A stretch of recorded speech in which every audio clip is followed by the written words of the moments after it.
Honourable Phil Goff. Mr Chairman, the government has introduced a half-hearted and ineffective measure that won't achieve any of the goals that it says that it's setting out to achieve.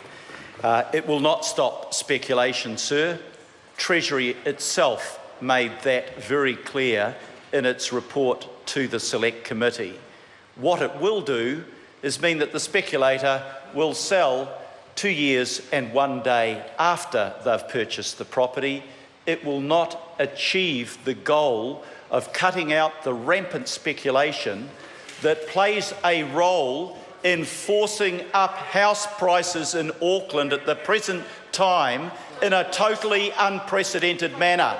House prices, Mr Chairman, have gone up $180,000 in the last year in Auckland. $180,000, more than $3,000 a week. Is this a bill that shows the government is on the side of the family home buyer?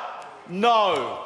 This is a bill that shows that despite what the focus group says they should be doing, this is a government that's on the side of the property speculator that funds so much of the National Party election campaigns, Mr Speaker.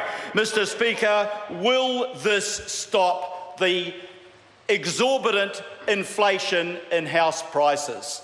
The answer from everybody making submissions to the Select Committee is that it will not do that.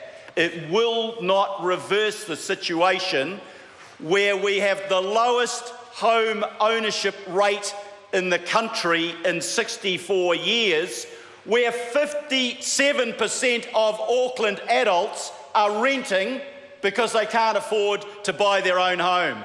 57% of Aucklanders are renting. I'll tell you what's wrong with that, because most New Zealand families have the dream, the Kiwi dream, of being able to have a home they can call their own. That's what most Aucklanders still want. This bill will not achieve that outcome. What this bill does do is make one half-hearted admission, and it's in the regulatory impact statement, Mr Chairman, that I haven't heard in 6 years from this government. It says the government is concerned with high house prices, particularly in the Auckland area. Property speculation is seen as one of a number of causes of the current prices. I thought it was the RMA. That's all Nick Smith ever talks about. I thought it was the council's fault. Finally, sir, the one worthwhile thing in this bill, and why we'll probably support it reluctantly because it's better than nothing, but only just, it is an acknowledgement that property speculation is playing a role in forcing up house prices, in causing a housing bubble, and in stopping New Zealanders achieving what everybody in this House has as part of their Kiwi dream, owning a home of their own. But it won't work, sir.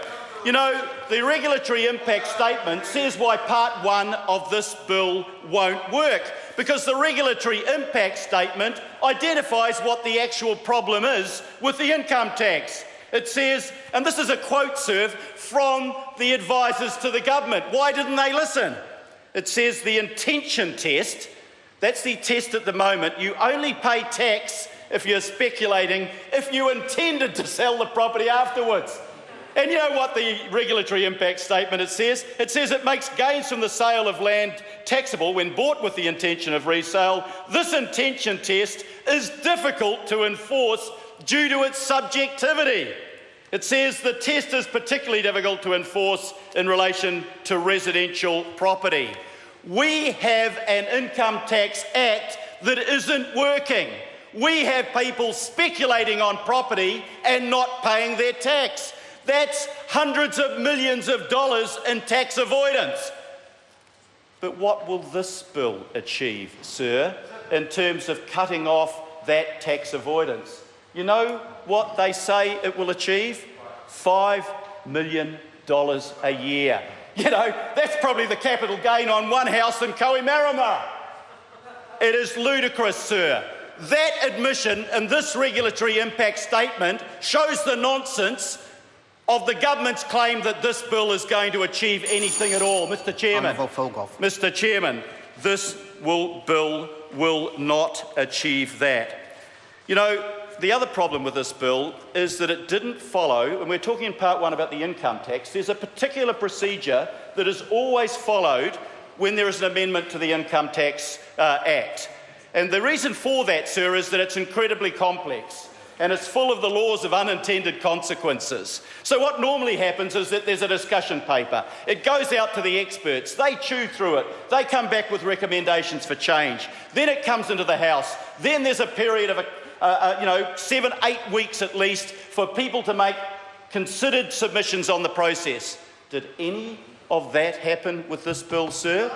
The answer is absolutely not. It was introduced as part of the budget for political reasons because the National Party's polling and their focus groups showed that the public is disgusted that this national government's not doing anything about property speculation, about people making money without paying their fair share of income tax.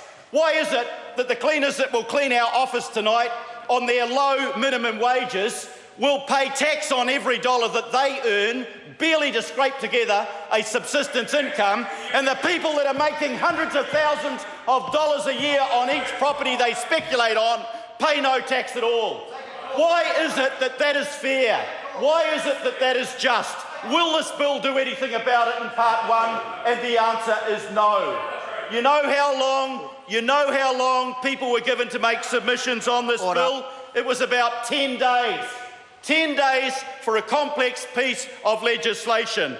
And when the people that know something about tax law went to the Select Committee, the Chartered Accountants, for example, the Law Society, KPMG, every one of them said that this legislation would not work, that this legislation would not achieve its objectives. If they were going to catch anybody with this legislation, they said it was the person that sold for genuine reasons, not the speculator.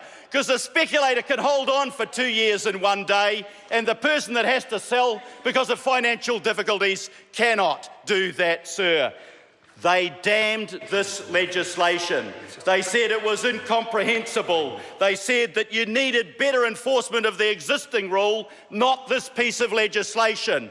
This legislation is political trash, according to those submitters. It doesn't do what the government claims needs to be done. It won't achieve its purposes.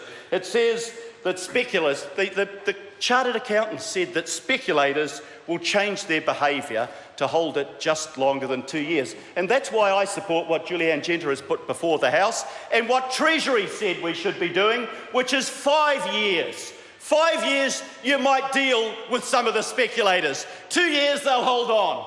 They'll hold on and they'll make a lot of money in a short period of time and they will pay no tax on it. This bill will not help people achieve home ownership. This bill will not stop rampant house price inflation. This bill will not require people to pay the tax that they ought to pay on income that they're earning and the sort of tax that every other decent, hard-working New Zealander has to pay.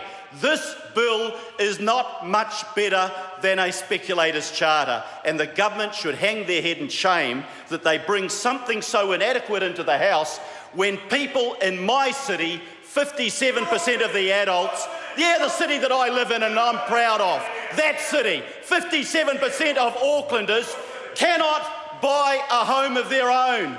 More than half of the people, the adults living in Auckland, cannot achieve the Kiwi dream of home ownership. And what does the government do in response to that? They say there's a political problem out there. Let's flossy something up so that it looks like we're doing something.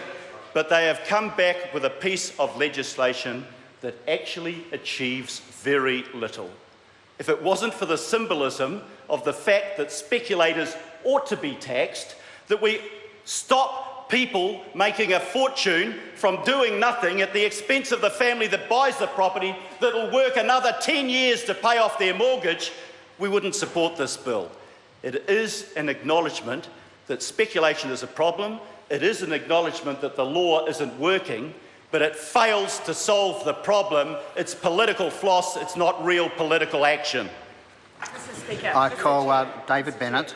Thank you, Mr.